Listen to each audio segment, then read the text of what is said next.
My, quite persistent, isn't he? His persistence only means his death. Kill him, Taster!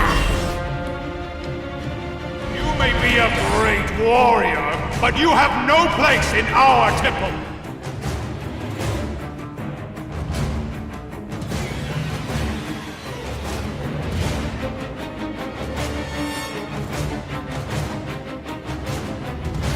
You have sealed the Oracle's fate.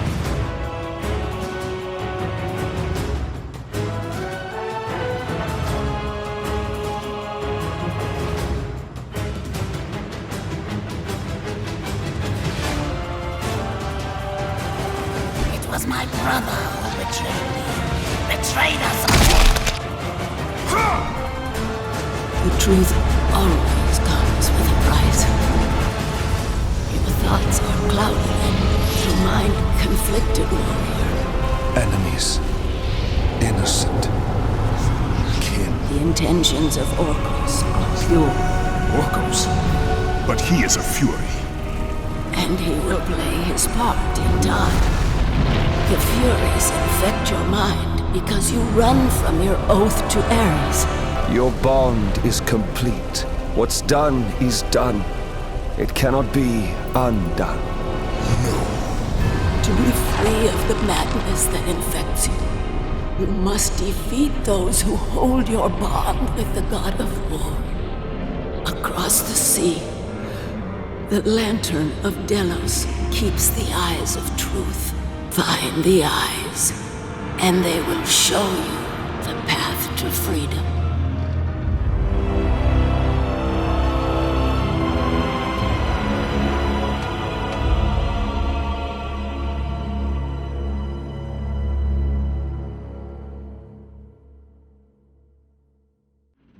Hello, and welcome back to a more low-key episode of Let's Play God of War Ascension. Here is the description of Aletheia, the Oracle of Delphi. Yeah, this is going to be a more low-key episode, you know. We don't have any big boss battles or anything like that this time. We have been given a new task by the Oracle. After going through all this trouble of finding her, unfortunately, she has passed away in our right in front of our eyes. And now we have been given the task of journeying towards the island of Delos to try and find the Eyes of Truth. Now, specifically, the Eyes of Truth are the eyes of the Oracle, the eyes that have been gouged out of Aletheia. That'll be explained more later on, but we already know, based on the previous episodes, that the Oracles have their eyes gouged out in order to be fitted with the Eyes of Truth. That way they can actually see, you know, visions and stuff. So we're actually on our way to try and get those special eyes that Aletheia used to wield and, you know, use them to try and defeat the Furies. Because we are an Oathbreaker. I really enjoy this this more low-key moment of God of War. I mentioned before, by the way, we're back where we initially wrote the Python. We made it all the way back here in that run-up with the bridge when we were fighting Castor and Pollux. That's pretty cool. I do like some of the low-key, quieter moments of Ascension. Like I said, I think Ascension has too many of these. But I do like this one in particular, where we have just gone through a big set piece, and now it is time to quiet things down and, you know, give us more a low-key opportunity to just explore and run and appreciate the world that we're in and, you know, think about the next big task that we're given. We also have an opportunity to try out the Amulet of Ouroboros in combat. It's not super useful yet. It's going to be more useful in just a minute after I'm done with dealing with these enemies, because I'm going to immediately upgrade the Amulet of Ouroboros to its max level, because I have to, because in Titan mode, the Amulet of Ouroboros makes things really, really not easy, but manageable. And we'll get into that once I actually upgrade the amulet, because right now it's fine, but it's not, you know, super incredible to actually use. For these satyrs, you know, try to remove their armor. If you can't do that, then try to parry them so you can actually ram them into a wall, because ramming human-sized enemies into a wall like satyrs immediately kills them. If they are unarmored, you can go ahead and do that thing that you're supposed to do in Titan mode all the time, which is just grab them. And just toss them until they die, as they have now. Now we are actually going to come up against a somewhat difficult fight for this portion of the game, so I am going to go back and get that health first. But before we do that, I'm going to go ahead and I'm going to go ahead and upgrade the Amulet of Ouroboros to its max level to have an increased area of effect and a decreased cooldown time. So now the amulet is useful. And as you can see, I came back here just to top up on my health because we're about to come up on a kind of difficult fight as we make our way back towards the village of Kira here. We're about to have a kind of difficult fight with the Sirens, so, you definitely want to be topped up on health. Now that the Amulet of Ouroboros has been upgraded completely, now it's actually super useful in combat. So that decreased cooldown time is going to be a godsend for a lot of the stuff moving forward, and the area of effect is going to make it so that even though you can only target one enemy at a time with the amulet, if there are any enemies around the enemy that you target, then they too will be somewhat affected by the amulet. They won't be, floating up in the air in some weird floating animation while the amulet takes effect on them, but they will slow down while they are in the bubble, because now there's going to be this big bubble that overtakes enemies who are affected by the amulet. So enemies that are in that bubble or attacks that go through that bubble will slow down and actually, give you an opportunity to assess the situation. But here we have our encounter with a Siren and a couple more Sadirs. I hate Sirens in this game so much. Definitely use magic to throw them off their game. They are very susceptible to magic, particularly the fire magic, which is good because that's probably the only magic you're going to have, going back to your complaint about how the magic in this game is not great compared to other God of Wars. In this particular fight, you definitely want to aim for the Siren first, if you can. I hate that attack. Not only does that attack do a bunch of damage, but it also stuns you. That Siren Scream that I talked about back in episode 4, it stuns you when it actually hurts you. So definitely don't want to be hit by that. You probably noticed that I just hit the Satyr on an invisible wall. I'm not a fan of the invisible walls in Ascension. They're useful now, but they're not always useful. The invisible walls in Ascension are very hit or miss for me and with many people. I assume anyway, are hit or miss with many people. And can cause it so that times when you think you should ram a Satyr into a wall to immediately kill them, you don't. And it sucks. So, Anyway, that was the end of Chapter 13, Passage to Delphi. Now we're in Chapter 14, The Cistern, Part 2, because we're back in the Cistern. We get ourselves a little white chest there with another Gorgon's Eye. We're actually going to have the opportunity to encounter and do the God of War Ascension Easter egg, which we will be doing in this video, and I will be talking a little bit about what I think that's all about. Yeah. So before we do that, though, we have one more little fight here, and it is a little fight. This was not a consequential battle at all. Especially now that you have the Amulet of Ouroboros and can slow down enemies. Fights like this should not be of concern to you anymore. I mean, now with all 4 of our elements that we can play around with, especially my favorite, the Soul of Hades, which is a seriously good crowd control element. Now we basically have the ability to really kick butt in this game, really kick some ass in this game. Not 100% able to do that yet. We are going to get one more piece of gear in a few more episodes that is really, really, really going to change things up, and it's going to really increase our damage output. There's the rage attack for the Soul of Hades, by the way. That's pretty cool. It does a lot of chip damage. It stun locks enemies. It's really excellent. I love that rage attack. The rage attack for the Lightning of Zeus is also pretty similar. You're going to see that in episode 8, I believe. It's also a really excellent rage attack. That also does a bunch of chip damage. It doesn't stun lock enemies in the same way that the Soul of Hades does, so I like it a little less, and it's a little less useful than the Soul of Hades is, but it's also pretty good.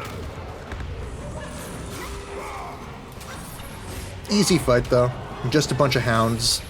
Again, this game has very weird difficulty spikes and pacing. At the beginning of the game, we were fighting hounds alongside juggernauts. Now we're just fighting the hounds by themselves with one satyr general, even though we have all this incredible gear to back us up. It's pretty inconsistent when the game decides to want to be difficult and when the game decides to take it easy on you, as it is now. I get that this is a low-key moment in the game where we have just finished a big set piece, and you know we're cooling down from that and beginning the process of building up to the next big set piece moment, which is going to take a long time to get to, unfortunately, because that's, again, a problem with Ascension. But, you know, the moment-to-moment gameplay is just... sometimes it's just not that interesting in Ascension. At least not compared to even Chains of Olympus, or the original God of War, or 2, or Ghost of Sparta, you know?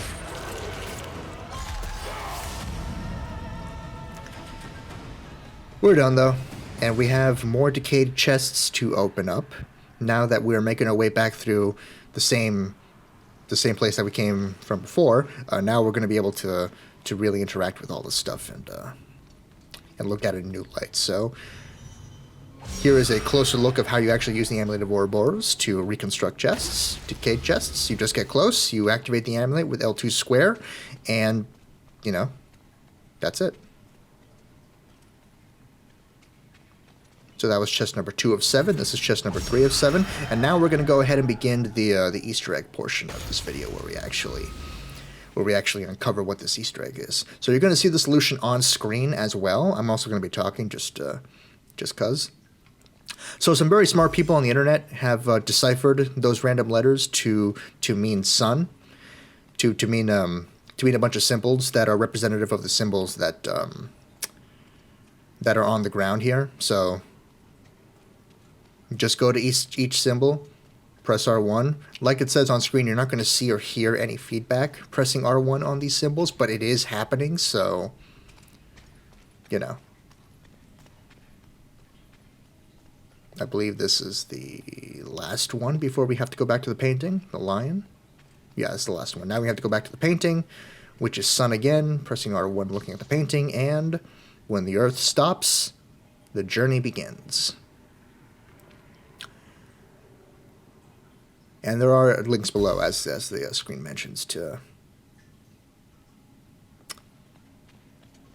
let you to give you more information on what this is all about. I personally don't really know what the Easter egg means. Ascension was the final God of War game to be released before the hiatus that led to the soft reboot of the series in 2018 with God of War Norse mythology. I don't know what Ascension Easter egg was referring to. I don't know if they couldn't have possibly thought about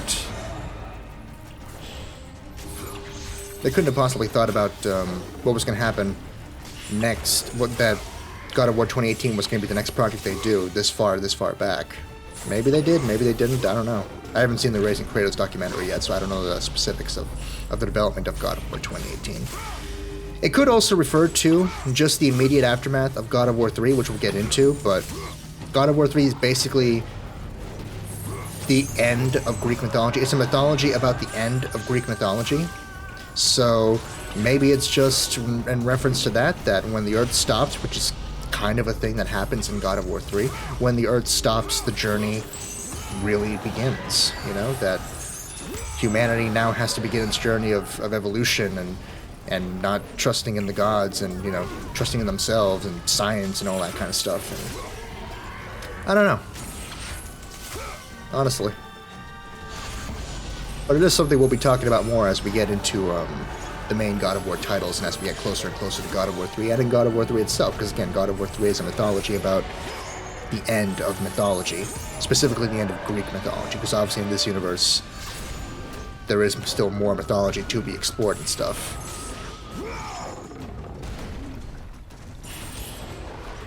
I've been talking this whole time about the Easter egg and haven't mentioned the troll at all. This is like the second of 3 trolls, I think, that you fight throughout this entire game. And just as straightforward as the last one. Obviously, it has more health than that first one because, you know, we're later into the game now, and Kratos has more gear to work with. But ultimately, it's still the same thing. You want to dodge its kicks. I believe you want to dodge most of this guy's stuff. There's quite a few things that that is going to break through your blocks here. So you just want to make sure you roll out of the way of basically all the trolls' attacks here and deal enough damage to do this QT. And then for some reason the fight keeps going after this. Like, I don't know why. Ascension has that weird thing where weird difficulty spikes, weirdly paced in some of its combat scenarios, where some of it is easy, some of it is really difficult, some of it is just kind of weird. Like, you fought that troll and started to take care of 3 other bugs. I don't know. That did spawn as specifically after that troll was defeated, so I don't know. Here's another decayed chest, by the way. This is number 4, I believe. Yeah, that's number 4. And now we're going to get number 5. Fine, quickly are making our way back to that very first decayed chest that we encountered way back in episode 2 of this Let's Play. As you can see, some of the chests have respawned or have moved around. There's no green orb chest anymore. Here's decayed chest number 5 of 7. By the way, if you revisit the special bonus room that we encountered back in episode 2, the one that I complained that there aren't enough of in Ascension, nothing happens there again. It's still exactly the same as what's before. I believe if you didn't solve the puzzle the first time, you can go back there and solve the puzzle this time. I'm not entirely sure about that, though. I just know that if you go back, nothing respawns. So there's no additional white orb chests and no additional red orb chests or anything like that. It's just there just to see again, which kind of weird, but you know, it is what it is.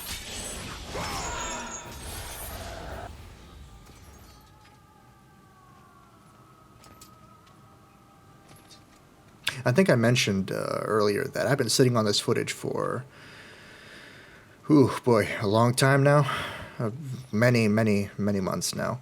I'm actually in graduate school and working towards getting my master's, so that has caused a delay in moving forward with the next phase of YouTube videos, which is going to be the God of War series. But I am excited about it. I'm already done with the first semester. The master's program is only 4 semesters, so in a year and a half, I'm going to be all done with that and have plenty more time for more stuff, depending. Seeing what I want to do next, you know. We've returned now to this giant wheel here. Now we need to actually get it moving ourselves, and again, this is something we have to do with the Amulet of Ouroboros. Those particular chests there do respawn back from episode 2, as you may recall. It's weird how Ascension picks and chooses what chests decide to respawn and what chests don't, but that's why in God of War you have to always ABE. You have to always be exploring. You have to always, you know, make sure you revisit areas that you've been to before, because you never know. You never know if chests are going to respawn and give you opportunities for more red orbs. You never know if they're not going to be there. It doesn't hurt to check. It's basically the point. This particular puzzle is pretty easy. Just use the Amulet of Ouroboros to move the that piece of the wheel up, and then you're going to want to use the Amulet of Ouroboros quickly to bring it right back down, because that lever is going to be drawn back to its starting position, but with that piece of wood in the way, now it's not going to be able to, giving you the opportunity to easily get on the wheel and make your way to the tippity top, where again you can do more Amulet of Ouroboros magic to, you know, move on and get us moving to where we have to be in order to make our journey to Delos, because Delos is not close to here. Delos is its own separate, different island very far away from us. It's going to take a long time to reach, but we have to make sure we get to some kind of... we have to make sure we get to some kind of transportation. And as we saw earlier, the door to the harbor of CERO is closed up because of cave-in, I believe it said. So we have to make our own way to the harbor of CERO and try a commandeer a boat to take us there. It's kind of weird how the harbor of CERO is still in operation. Even though the village is dead and there's no one alive here anymore, the harbor is still being used by people. As you'll see when we get there, it's still being used by people for some reason. It's, I don't know. Whatever. We went ahead and solved that simple little puzzle with the wheel, and now it's time to move on to chapter... when Kratos decides to jump off, because I'm not in control here. This is the game. Here we go. Chapter 15, The Grotto.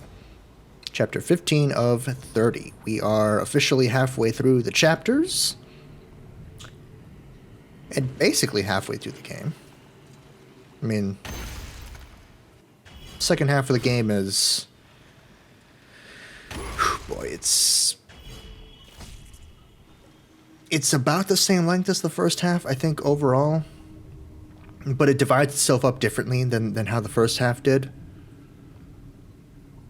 It's strange. We'll talk about it once we actually get into it. But the way the second half of the game divides itself up is going to lead us to have a bunch of short episodes and then 2 mega-sized episodes to go through together. So that'll be fun. This is the only swimming section in God of War Ascension, which is, well, this and the very next bit after this particular fight here are the only 2 swimming sections in God of War Ascension, which is kind of weird because God of War usually has quite a few swimming sections.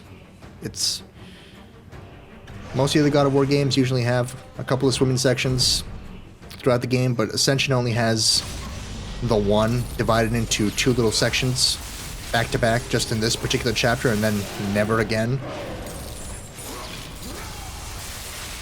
It's weird how they prioritize what things they want to make sure they did and what kind of other God of War staples that we'll be getting into in later titles were kind of just treated as afterthoughts, like the swimming sections, like some of the bonus puzzle rooms. It's strange. Anyway, I was talking too much about the swimming sections. And we have another fight with two Sentinels / Colossals / whatever the hell you want to call these things. I still haven't looked up the official name for it, and perhaps I never will. Who knows? The ice ones are even easier than the fire ones. They have a very straightforward desperation attack. They operate the same way as the fire ones did back in the Temple of Delphi. Use the electricity to hit them and stun them and prevent them from doing attacks. Eventually, they will get into doing their desperation attack, and the desperation attack for the ice ones is just a short little wave of ice hurled in Kratos' general direction. Very easy to deal with, very easy to not get hurt by. They're even easier than the fire ones. That's why I believe this is like the only time in the entire game you encounter the ice ones.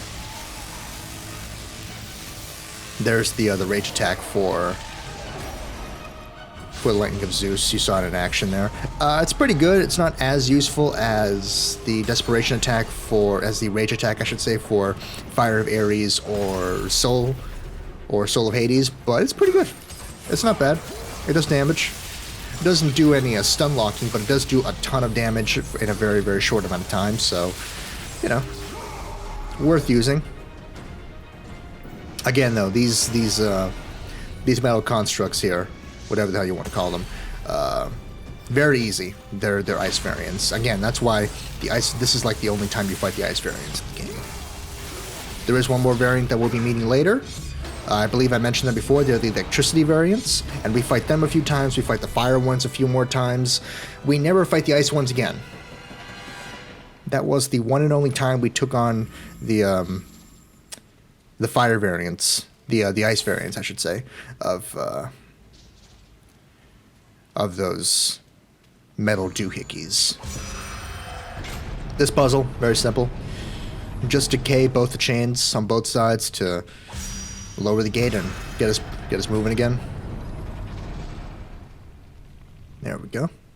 And here is our second and final swimming section of the entire game. Again, it's weird how this particular development team for Ascension kind of picked and choose what aspects of God of War they wanted to include and not include. What kind of things were kind of priorities to them, and what kind of things like extra gear and swimming sections and bonus rooms were kind of afterthoughts to them. And the swimming sections is one of those things that is an afterthought. It's here because it's been here in the other God of War games, and not because it's something that they particularly wanted to do, I don't think. Because, again, it only shows up here and then never again. Here is the 5th artifact, Boat Captain's Idol. Cool.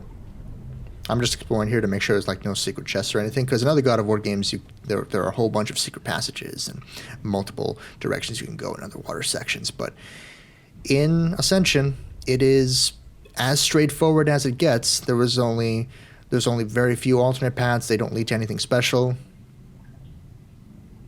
It's weird how Ascension picks and chooses some of the things that it wants to do and not do, but still include them in the game anyway. Like, this game probably didn't need a swimming section at all. It's just here purely because it's been here in other God of War games.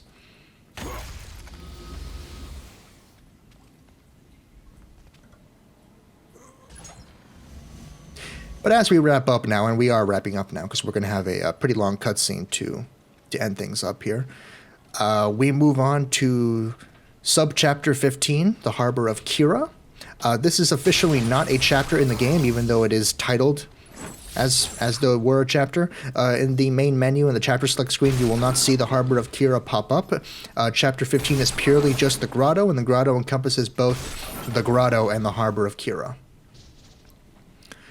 Yeah, Sailor's Wife. Yeah, that's a shame. I don't know if that sailor made it out okay or not, but as I was saying, the Harbor of Kira is not officially a chapter in this game. It is just a subsection of the grotto, so everything I'm collecting here for collectibles purposes, and as will be obvious when we get into the collectibles video, that extra video that comes out at the end of the series, I treat the grotto and the Harbor of Kira both as Chapter 15, as opposed of the grotto being Chapter 15 and the Harbor of Kira being Chapter 16. Which is fine. The Harbor of Kira is so short. There are other really short chapters in this game, though. Like, some of the final chapters in this game are super short with, like, nothing to do in them. So, I don't know why they decided that this shouldn't be a chapter in the game, but other things that we get into later are chapters in the game. I don't know. It's strange. ABE, always be exploring. Break everything you can here and get yourself some extra red orbs. And prepare yourself as we move into the second half of the game, where things start getting a little more difficult. This guy's interesting. Harbor Master of Kira. A tame giant that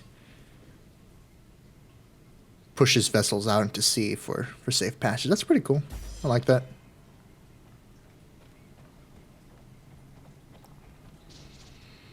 Oh, and here we start getting the hints of what the second half of the game is going to be all about. Archimedes. But anyway, that's the end, ladies and gentlemen. I'll see you all next time for Let's Play God of War Ascension. Enjoy the long cutscene. Bye-bye.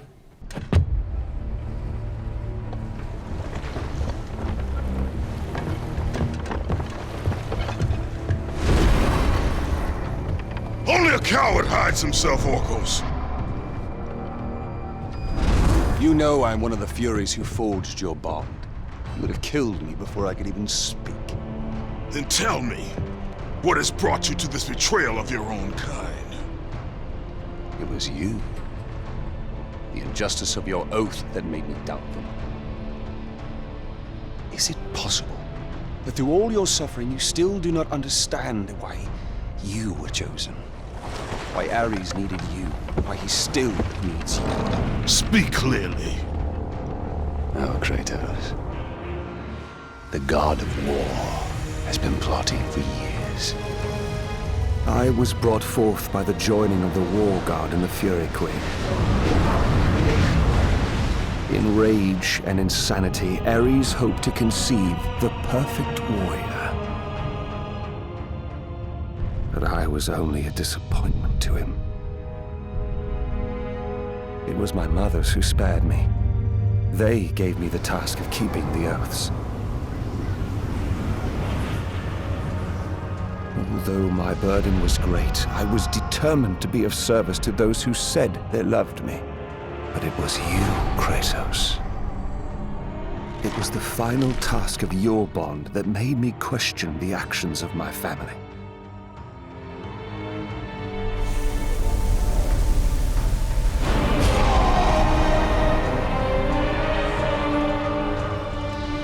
I sought counsel with Aletheia. It was she who revealed to me the plot of Ares to overthrow Zeus. But he needed the perfect warrior. Ares molded you to take down the very walls of Olympus. Ares, destroy my enemies, and my life is yours! To make you beholden only to him, Ares and my mothers devised 3 blood tasks. Spill the blood of your enemies. The blood of the innocent.